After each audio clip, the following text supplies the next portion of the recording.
747 km quadrati di ghiaccio, 2000 metri di altezza sopra il mare, con le infinite sfumature di una luce che sta per diventare la padrona assoluta di tutta la Norvegia. Ad accompagnarci in questa avventura, Nissan Pathfinder. Lo sguardo corre incredulo per 360 gradi senza soluzioni di continuità sulla crosta scintillante del ghiaccio. Siamo sulla più grande glaciazione dell'Europa continentale, un pianeta di spazi e silenzi siderali fino a ieri irraggiungibile, anche con la sola immaginazione. Forti di una pianificazione rigorosa, ci muoviamo in questo deserto abbagliante con sicurezza, senza perdite di tempo. Sulle nostre teste il cielo azzurro sembra smalto, denso, lucido e profondo, colore perfetto come il bianco che ci circonda. È la stupefacente realtà della Norvegia, questo paradiso candido 8 mesi l'anno, il paese dove gli sci sono appendici della vita quotidiana. Il nostro 4x4 conferma le aspettative, in grado di muoversi con disinvoltura e con il massimo comfort su ogni tipo di terreno.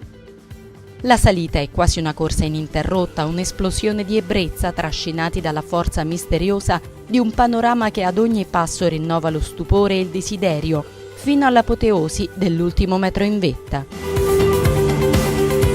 Scendere da un ghiacciaio norvegese, scivolare nel grembo di un sinuoso fiordo, da pareti che strapiombano per centinaia di metri, fino all'ultima virata che sfiora le onde del mare del nord. È uno sci da sogno.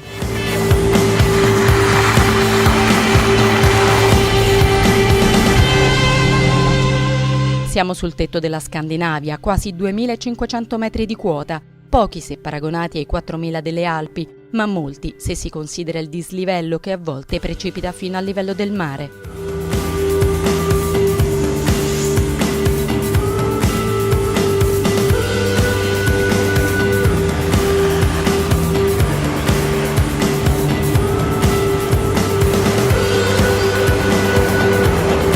La vista si distende senza incontrare ostacoli verso gli estremi e confusi orizzonti che la cima più alta della Norvegia apre a ventaglio attorno a sé.